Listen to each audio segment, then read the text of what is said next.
നമസ്കാരം. ആദ്യമായിട്ടാണ് ഈ വീഡിയോ ബ്ലോഗ് എന്ന് പറയുന്ന ഇത് ട്രൈ ചെയ്തത്. ഇപ്പോൾ കുറച്ച് മുമ്പ് നഗീസ ഓഷിമ ജപ്പാനിലെ പ്രശസ്തനായ ഒരു സംവിധായകനായിരുന്നു. 2013 മരിച്ചുപോയി. നഗീസ ഓഷിമയുടെ ഡെത്ത് ബൈ ഹാങ്ങിങ് എന്നൊരു സിനിമ കാണുന്നു. അപ്പോൾ ആ സിനിമയെക്കുറിച്ചും ഓഷിമയെക്കുറിച്ച് ജനറലായിട്ടും പെട്ടെന്ന് വന്ന ചില ചിന്തകൾ. സാധാരണ ഇതൊക്കെ ഫേസ്ബുക്കിൽ എഴുതുവാണ് പതിവ്. പതിവെന്നല്ല, ഇടയ്ക്കൊക്കെ എഴുതും. അപ്പോൾ ഇത് വീഡിയോ ആയിട്ട് റെക്കോർഡ് ചെയ്തിടാവുന്നതാണ്. ഓഷിമയെക്കുറിച്ച് പറഞ്ഞു വരുമ്പോൾ, ഓഷിമ ഒരു പോസ്റ്റ് വാർ ജാപ്പാനീസ് ഫിലിം മേക്കറാണ്. എന്ന് വെച്ചാൽ ഏതാണ്ട് 1930s അദ്ദേഹം ജനിക്കുന്നത്. അത് കഴിഞ്ഞ് യുദ്ധം കഴിഞ്ഞതോടെയാണ് അദ്ദേഹം ഏതാണ്ട് പ്രായപൂർത്തിയായി വരുന്നത്. അത് കഴിഞ്ഞിട്ട് പോസ്റ്റ് വാർ ജനറേഷൻ എന്ന് പറയുന്ന ഒരു തലമുറയിലാണ് നഗീസ ഓഷിമ വളർന്നു വരുന്നത്. അപ്പം ഓഷിമയെക്കുറിച്ചുള്ള കഥ ഇതാണ്. അദ്ദേഹത്തിൻ്റെ അച്ഛൻ ഒരു സിവിൽ സർവൻ്റ് ആയിരുന്നു. അതേസമയം അദ്ദേഹം ഒരു ക്ലോസറ്റഡ് കമ്മ്യൂണിസ്റ്റാണ്. എന്ന് വെച്ചാൽ ജപ്പാനിൽ കമ്മ്യൂണിസ്റ്റ് അല്ലെങ്കിൽ ഇടതുപക്ഷ ചിന്താഗതികൾ അത്ര പോപ്പുലർ അല്ലാത്തൊരു കാലമായിരുന്നു. എങ്കിലും ഓഷിമയുടെ അച്ഛൻ ഇതുപോലെ ഒരു ക്ലോസറ്റഡ് കമ്മ്യൂണിസ്റ്റാണ്. അപ്പോൾ അങ്ങനെ അടുത്ത് ഒത്തിരി ഇടതുപക്ഷ ലിറ്ററേച്ചറുകളും കഥകളും ഒക്കെ ഉണ്ടായിരുന്നു. ഈ അദ്ദേഹത്തിൻ്റെ മരണശേഷം ഓഷിമ ഇത് കണ്ടെത്തുന്നു. അപ്പോൾ തൻ്റെ അച്ഛൻ ഒരു ഇടതുപക്ഷക്കാരനായിരുന്നു എന്ന് ഓഷിമ തിരിച്ചറിയുന്നു. അതിനുശേഷം ഓഷിമയും ഏതാണ്ട് ഒരു ഇടതുപക്ഷ ചിന്താഗതിയിലേക്ക് വളർന്നു വരുവാണ് ചെയ്യുന്നത്. അപ്പം ഓഷിമ എന്നും ഒരു ലെഫ്റ്റിസ്റ്റ് ഫിലിം മേക്കറായിരുന്നു. 1959 ഓഷിമയുടെ ആദ്യത്തെ ഫിലിം വരുന്നത്. ആദ്യത്തെ 1-2 കൊല്ലത്തിനിടയ്ക്ക് ഓഷിമ 4 ഫിലിം ഡയറക്റ്റ് ചെയ്തു. അത് 4 ഒരു സ്റ്റുഡിയോയ്ക്ക് വേണ്ടിയായിരുന്നു. ഈ ജപ്പാനിലെ അന്നത്തെ കാലത്തെ സിനിമാ വ്യവസായം, സിനിമാ പ്രൊഡക്ഷനുകളെല്ലാം സ്റ്റുഡിയോയ്ക്ക് വേണ്ടിയായിരുന്നു. ഇപ്പം നമ്മൾ നോക്കുകയാണെങ്കിൽ യാസുജിറോ ഓസു, കുറോസാവ അല്ലെങ്കിൽ മിസോഗുച്ചി, ഇവരെല്ലാം സ്റ്റുഡിയോ ഫിലിം മേക്കേഴ്സായിരുന്നു. ഇവർ പ്രൊഡ്യൂസ് ചെയ്ത് ഡയറക്റ്റ് ചെയ്ത സിനിമകളെല്ലാം സ്റ്റുഡിയോയ്ക്ക് വേണ്ടിയായിരുന്നു. അവരൊക്കെ കൊമേഴ്സ്യൽ ഫിലിം മേക്കേഴ്സായിരുന്നു അക്കാലത്ത്. അപ്പം ഓഷിമ അതുപോലെയാണ് തുടങ്ങുന്നത്. അപ്പം അദ്ദേഹത്തിൻ്റെ 4ാമത്തെ സിനിമ night and fog in Japan എന്നാണെന്ന് തോന്നുന്നു. അപ്പം 4ാമത്തെ സിനിമയാണ് ഭയങ്കര ഫ്ലോപ്പ് ആയതോടുകൂടി അദ്ദേഹത്തിൻ്റെ സ്റ്റുഡിയോ ഈ സിനിമ റിലീസ് ചെയ്യുന്നത് പിൻവലിക്കുകയും അങ്ങനെ ഓഷിമ ഈ സ്റ്റുഡിയോയുടെ ഉടക്കി പിന്നീട് അദ്ദേഹം സ്റ്റുഡിയോയ്ക്ക് വേണ്ടി വർക്ക് ചെയ്യാതെ അങ്ങനെ ഫ്രീലാൻസറായിട്ട് വർക്ക് ചെയ്യാൻ തീരുമാനിച്ചു. അങ്ങനെ ആദ്യത്തെ ജപ്പാനിലെ ഇൻഡിപെൻഡൻറ്റ് ഫിലിം മേക്കർ ആവുകയാണ് ഓഷിമ ചെയ്യുന്നത്. അപ്പോൾ ഓഷിമ ഒരു പ്രോളിഫിക് റൈറ്റർ ആൻഡ് ഡയറക്ടറായിരുന്നു. എന്ന് വെച്ചാൽ ഓരോ കൊല്ലവും അദ്ദേഹം ഏതാണ്ട് സിനിമ എടുക്കുമായിരുന്നു. അദ്ദേഹത്തിൻ്റെ സിനിമകളിൽ ഏറ്റവും പ്രശസ്തമെന്ന് എനിക്ക് തോന്നുന്നത് ഒന്ന് മെറി ക്രിസ്മസ് ആൻഡ് ലോറൻസ്. അദ്ദേഹം 1986 തോന്നുന്നു അത് വരുന്നത്. അത് ഡേവിഡ് ബോവിയൊക്കെ അഭിനയിച്ചിട്ടുണ്ട്.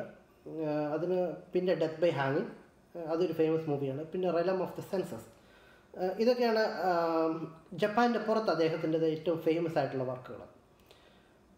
അതിൽ ഈ ഡെത്ത് ബൈ ഹാങ്ങിനെ കുറിച്ചാണ് ഇന്ന് ഞാൻ കണ്ടതാണ്. ഇപ്പോൾ ഇന്ന് അതിനെക്കുറിച്ച് പറയാൻ ചിന്തിച്ചു. ഇപ്പോൾ ഈ ഡെത്ത് ബൈ ഹാങ്ങിങ് ബേസിക്കലി കഥ ഇതാണ്. ഒരു ചെറുപ്പക്കാരനെ അദ്ദേഹം ചെയ്ത് 2 ക്രൈമുകളുടെ പേരിൽ തൂക്കിക്കൊല്ലാൻ വിധിക്കുന്നു. 2 ക്രൈമുകൾ, അത് റേപ്പ് ആൻഡ് മർഡറാണ് ക്രൈം. അപ്പോൾ അതിൻ്റെ പേരിൽ അയാളെ തൂക്കിക്കൊല്ലാൻ തൂക്കിക്കൊല്ലുന്നു. പക്ഷേ അയാൾ മരിക്കുന്നില്ല, അയാൾ ശ്വാസം നിലയ്ക്കുന്നില്ല.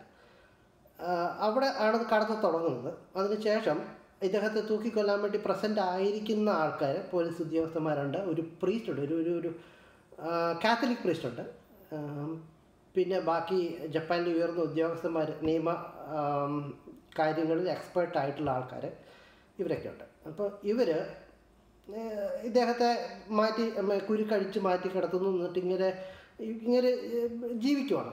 ഓക്കെ. അപ്പം ഈ പ്രീസ്റ്റ് പറയുന്നത്, അതായത് കാത്തലിക് പ്രീസ്റ്റാണെന്ന് തോന്നുന്നു, ക്രിസ്ത്യനാണ്, അങ്ങനെ പറയുന്നത് ഇങ്ങനെ മരിച്ചത് കാരണം, അങ്ങനെ തൂക്കിക്കൊന്നത് കാരണം അദ്ദേഹത്തിൻ്റെ സ്പിരിറ്റ് അങ്ങനെ വിട്ടുപോയി. He is not the same person anymore. അങ്ങനെ പേര് വിളിക്കുന്നത് ആർ എന്നാണ് കഥയിൽ. അല്ലാതെ വേറൊരു വലിയൊരു പേരില്ല. ആർ എന്ന് മാത്രമേ ഈ കഥാപാത്രത്തെക്കുറിച്ച് പറയുന്നുള്ളൂ, ഈ ചെറുപ്പക്കാരനെ കുറിച്ച് പറയുന്നുള്ളൂ. അപ്പോൾ ഈ ആർ എന്ന മനുഷ്യൻ മരണത്തുനിന്ന്, അതായത് മരിക്കാതെ, ഇറ്റ്സ് എ പ്രോബ്ലമാറ്റിക് തിങ് വരുന്നത് കാരണം അയാൾ ആദ്യം ഉണ്ടായിരുന്ന ആർ അല്ല എന്നാണ് ഈ വൈദികം പറയുന്നത്.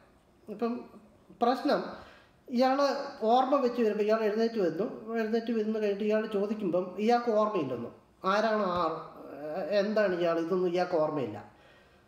അപ്പോൾ ഒരു ജപ്പാനിലൊരു നിയമമുണ്ട്. അപ്പോൾ ഒരു കുറ്റകൃത്യം ചെയ്തയാൾ അയാൾ ചെയ്ത കുറ്റകൃത്യത്തെക്കുറിച്ച് അയാൾക്ക് ബോധവാനല്ലെങ്കിൽ അല്ലെങ്കിൽ ബോധവതി അല്ലെങ്കിൽ അയാളെ കൊല്ലാൻ പാടില്ല. കാരണം മെൻ്റലി ഡീറേഞ്ച്ഡ് എന്ന അല്ലെങ്കിൽ മെൻ്റൽ ഇൻസാനിറ്റി എന്ന എല്ലാ സ്ഥലങ്ങളിലും ഏതാണ്ട് എല്ലാ രാജ്യങ്ങളിലും ഉള്ള അതേ നിയമത്തിൻ്റെ പോയിന്റ് തന്നെ. അപ്പോൾ ഇയാൾക്ക് കൃത്യമായ ഓർമ്മയില്ലെങ്കിൽ ഇയാളെ കൊല്ലാൻ പാടില്ല. കൊല്ലുന്നത് നിയമത്തിന് വിരുദ്ധമാണ് എന്നുള്ളൊരു പോയിന്റ് ഒരു അവിടുത്തെ ഒരു ലോ ഒഫീഷ്യൽ മുന്നോട്ട് വെക്കുന്നു. അപ്പോൾ ഇയാളെ പിന്നീട് ഈ ഒഫീഷ്യൽസും ഈ പോലീസുകാരൊക്കെ ചേർന്ന് ശ്രമിക്കുന്നത്, പ്രോസിക്യൂട്ടേഴ്സും പ്രീസ്റ്റും ഒക്കെ ചേർന്ന് ശ്രമിക്കുന്നത് ഇയാളെ കൊണ്ട് ഇയാളുടെ ക്രൈം ഓർമ്മിപ്പിക്കാനുള്ള കാര്യങ്ങളാണ്. അപ്പോൾ ആദ്യം ജയിലിൻ്റെ ഉള്ളിൽ വെച്ച് തന്നെ ഇവരിത് റീഎനാക്ട് ചെയ്യുന്നു, ഇയാളുടെ ക്രൈമുകൾ റീഎനാക്ട് ചെയ്യുന്നു. ഇയാൾക്ക് ഓർമ്മ വരുന്നില്ല, അയാൾ സമ്മതിക്കുന്നില്ല. അയാളാണ് ആർ എന്ന് അയാൾ സമ്മതിക്കുന്നില്ല. അയാളാണെന്ന് അയാളെ സമ്മതിച്ച് അയാളെ പിന്നെയും തൂക്കിക്കൊല്ലാം. അതിനു വേണ്ടിയിട്ടാണ് ഇവർ ശ്രമിക്കുന്നത്. അപ്പോൾ അത് ഈ ആദ്യം റീഎനാക്ട് ചെയ്യാൻ നോക്കുന്നു, പല റോൾ പ്ലേ ചെയ്യുന്നു ഇവരൊക്കെ, എന്നിട്ടൊന്നും ഇയാൾ ഓർമ്മിക്കുന്നില്ല. അവസാനം ഇയാളെ കൊണ്ട് പുറത്തു പോകുന്നു. എന്നിട്ട് ഇയാൾ നടന്ന സ്ട്രീറ്റുകൾ അല്ലെങ്കിൽ ഇയാൾ ക്രൈം ചെയ്ത കെട്ടിടം എന്ന് പറയുന്നത് അതിൻ്റെ ടെറസിൽ ആ ലൊക്കേഷനിലൊക്കെ ഇയാളെ കൊണ്ടുപോകുന്നു. എന്നിട്ട് സ്ത്രീകളെയൊക്കെ ആക്ടേഴ്സായിട്ട് വിളിക്കുന്നു. എന്നിട്ട് ഇയാളുടെ മുമ്പിൽ വെച്ചിട്ട് ഈ പ്രോസിക്യൂട്ടേഴ്സും പോലീസും ഒക്കെ ഈ ക്രൈം ചെയ്ത് കാണിക്കുന്ന പോലാണ്.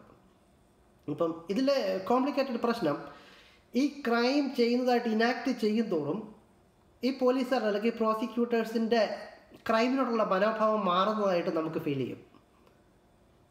അതായത് even they are prone to violence or even they are prone to crime എന്നുള്ളൊരു തോന്നലാണ് നമുക്ക് വരുന്നത്. ഇപ്പോൾ ഏതായാലും അത് കഴിഞ്ഞിട്ട് ഇതൊക്കെ കഴിയുന്നതോടുകൂടി സിനിമ ഏതാണ്ട് ഒരു ഫാൻറ്റസിയുടെ ലെവലിലേക്ക് പോവുകയാണ് കുറച്ച്. ഇപ്പോൾ ഇയാളുടെ സിസ്റ്റർ ആയിട്ട് ഒരു കഥാപാത്രം വരുന്നുണ്ട്, കൊറിയക്കാരിയാണെന്ന് പറഞ്ഞു. അതിനു മുമ്പ് പറയാൻ വിട്ടുപോയൊരു കാര്യം, ഈ ചെറുപ്പക്കാരൻ എന്ന ചെറുപ്പക്കാരൻ കൊറിയൻ വംശജനാണ്. അപ്പോൾ ജപ്പാനിൽ അക്കാലത്ത് 600,000 6 ലക്ഷത്തോളം കൊറിയൻ വംശജരുണ്ടായിരുന്നു എന്നാണ് പറയുന്നത്. അവരൊക്കെ സ്വന്തം ഇഷ്ടത്താലേ പോയാലല്ല ജപ്പാനിലേക്ക്. അവർ ജപ്പാൻകാരും കൊറിയക്കാരും തമ്മിലുള്ള യുദ്ധത്തിൻ്റെ ഭാഗമായിട്ട് പിടിച്ചുകൊണ്ട് പോയാലും അങ്ങനെയൊക്കെ അവിടെ എത്തിപ്പെട്ട ആൾക്കാരാണ്.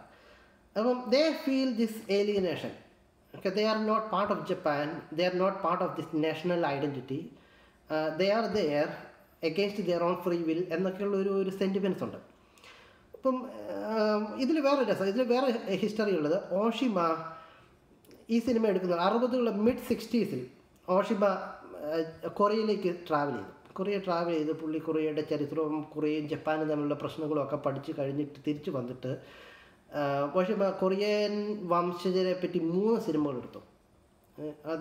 ആദ്യത്തേത് എനിക്ക് തോന്നുന്നത് A song of sex and love അങ്ങനെ എന്തോ ആണ് പറയുന്നത്. Let's sing a song of sex അങ്ങനെ എന്തോ ആണ് ആദ്യത്തെ സിനിമയുടെ പേര്. എനിക്ക് കൃത്യമായിട്ട് അത് ഓർമ്മയില്ല. രണ്ടാമത്തേതാണ് ഈ ഡെത്ത് ബൈ ഹാങ്ങിങ്. മൂന്നാമത്തേത് a story of 3 resurrected drunkards. Story of ഉണ്ടോ എന്ന് സംശയമുണ്ട്. ഐ തിങ്ക് ഉയർത്തെഴുന്നേറ്റ 3 കുടിയന്മാർ എന്ന് പറയും. അതായത് 3 റീസറക്റ്റഡ് ഡ്രങ്കാർഡ്സ്. അതാണ് മൂന്നാമത്തെ സിനിമ. ഇതിൽ രണ്ടാമത്തേതാണ് ഡെത്ത് ബൈ ഹാങ്ങിങ്. അപ്പം ഈ കൊറിയൻ വംശജർ, ജപ്പാനിലുള്ള കൊറിയൻ വംശജരെ പറ്റിയാണ് ബേസിക്കലി ഈ 3 സിനിമകളും. ഏതാണ്ട് ഒരു ട്രിലജി എന്ന് പറയാം. അതിൽ മിഡിൽ പീസാണ് ഡെത്ത് ബൈ ഹാങ്ങിങ്. അപ്പം പറഞ്ഞ ഈ സിനിമയുടെ കഥയുടെ ഇതിലേക്ക് തിരിച്ചു വന്നാൽ, ഓഷിമയുടെ കഥ പോകുന്നത് ഇങ്ങനെയാണ്. ഈ കൊറിയൻ സ്ത്രീ കഥാപാത്രം വരുന്നു, പെങ്ങളാണെന്ന് പറയുന്നു. ഈ സ്ത്രീ കഥാപാത്രത്തെ അവിടെ പ്രസൻ്റ് ആയിരിക്കുന്ന പോലീസുകാർ, പ്രോസിക്യൂട്ടേഴ്സ്, അവരിൽ കുറച്ച് പേർക്ക് കാണും, കുറച്ച് പേർക്ക് കാണത്തില്ല. അപ്പം കാണത്തില്ലാത്ത ആൾക്കാർ പറഞ്ഞു it is a dream, she is a fictional character, she is a fantasy. അപ്പം വേറെ കുറച്ച് പേരുന്നു she is not a fictional character, how can so many people dream the same thing at the same time. അപ്പോൾ കുറേ പേര് ഒരേ സമയം ഒരേ സ്വപ്നം കാണുന്നത് എങ്ങനെയാണ്? ആ ഒരു ചോദ്യത്തിൻ്റെ പേരിൽ അത് ഫിക്ഷണൽ, ഈ സ്ത്രീ കഥാപാത്രം ഫിക്ഷണൽ ആണോ അല്ലയോ എന്ന് നമുക്കറിയില്ല. ഇത് കഴിഞ്ഞിട്ട് ഈ സ്ത്രീയും എന്ന് തൂക്കിക്കൊല്ലാൻ വിധിക്കപ്പെട്ട ചെറുപ്പക്കാരനും തമ്മിലുള്ള കോൺവെർസേഷനിൽ കൂടെയാണ് ബാക്കി സിനിമയുടെ മോറൽ പോയിൻറ്റ്സ് ഡെവലപ്പ് ചെയ്ത് വരുന്നത്. പറയുന്നതാണ് ഈ ചെറുപ്പക്കാരൻ പറയുന്നതാണ്, he had vivid fantasies of committing sexual acts. അതായത് മാസ്റ്റർബേറ്റ് ചെയ്യുന്ന സമയത്ത് സ്ത്രീകളെ സങ്കല്പിച്ച് മാസ്റ്റർബേറ്റ് ചെയ്യുന്നു. ഓക്കെ, അതിനുശേഷം I mean he is so much into this fantasy that he is not able to differentiate between this fantasy and the real. So അതിനുശേഷം അയാൾ later on he started committing the crimes that he had in his fantasy. അയാളുടെ സങ്കല്പത്തിലുണ്ടായിരുന്ന ക്രൈമുകൾ അങ്ങനെ ശരിക്കും ചെയ്യാൻ തുടങ്ങി കഴിഞ്ഞിട്ടും ഒരു ക്രൈമിന് ശേഷം അയാൾ ആ ക്രൈമിനെ കുറിച്ച് ആലോചിക്കും. ഇപ്പോൾ ഒരു ക്രൈം ചെയ്ത് കഴിഞ്ഞിട്ട് ആ ക്രൈമിനെ കുറിച്ച് ആലോചിക്കുന്നതും ക്രൈം ചെയ്യാതെ ക്രൈമിനെ കുറിച്ച് ആലോചിക്കുന്നതും തമ്മിൽ കൃത്യമായ വ്യത്യാസങ്ങളില്ല. ഇതെല്ലാം ആലോചന മാത്രമാണ്. സോ ബേസിക്കലി ഗ്രാജുവലി സംഭവിക്കുന്നത് ഇയാൾക്ക് റിയാലിറ്റിയും ഫാൻറ്റസിയും തമ്മിലുള്ള ഗ്രാസ്പ് നഷ്ടപ്പെടുവാണ് ഈ മനുഷ്യന് ചെയ്യുന്നത്. അപ്പോൾ ഇതിൽ നഗീസ ഓഷിമ ഉന്നയിക്കുന്ന പ്രശ്നം ഇതാണ്. ഇങ്ങനെ ഒരു ക്യാരക്ടർ ഇപ്പോൾ ഇതുപോലെ വിവിഡ് ഫാൻറ്റസിയിൽ ജീവിക്കുന്ന ഒരു മനുഷ്യൻ ക്രൈം ചെയ്യുന്നു. ഓക്കെ, അയാളെ സമൂഹം തൂക്കിക്കൊല്ലുന്നു.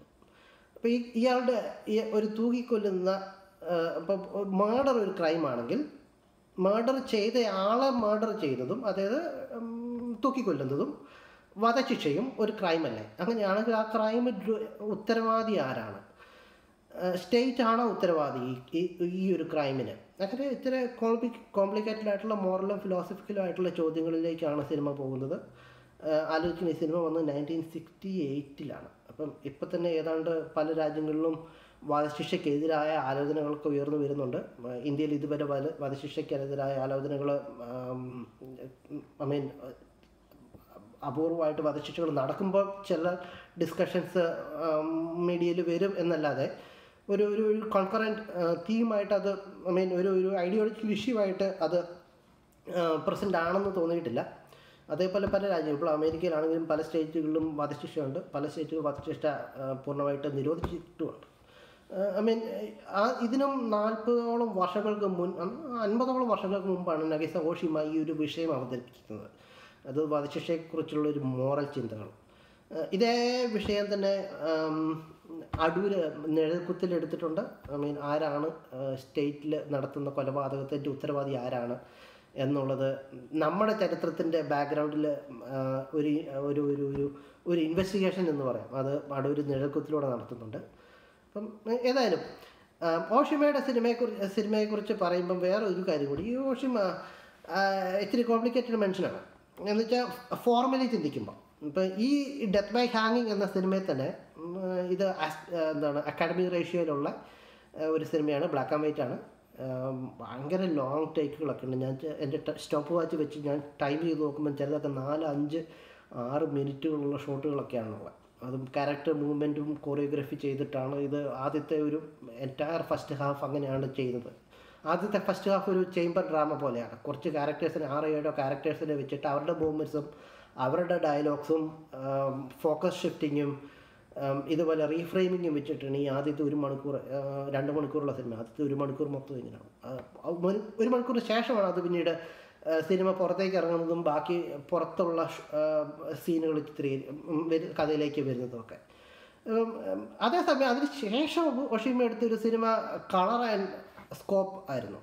എന്ന് വെച്ചാൽ ഇപ്പോൾ ഓസുവിനെയൊക്കെ പോലെ ഒരു സിനിമയ്ക്ക് വേണ്ടതായ ഒരു ടെക്നോളജിയെ അഡാപ്റ്റ് ചെയ്ത് അത് ഫോം ചെയ്യുക എന്നുള്ളതല്ല ഒഷിമ ചെയ്യുന്നത്. മറിച്ച് ഓരോ വിഷയത്തിനും ആവശ്യമായ അല്ലെങ്കിൽ ഒരു വിഷയം അവതരിപ്പിക്കാൻ ആവശ്യമായ ടെക്നോളജിക്കൽ പ്രിഫറൻസസ് ഒഷിമ സ്വീകരിക്കുമായിരുന്നു.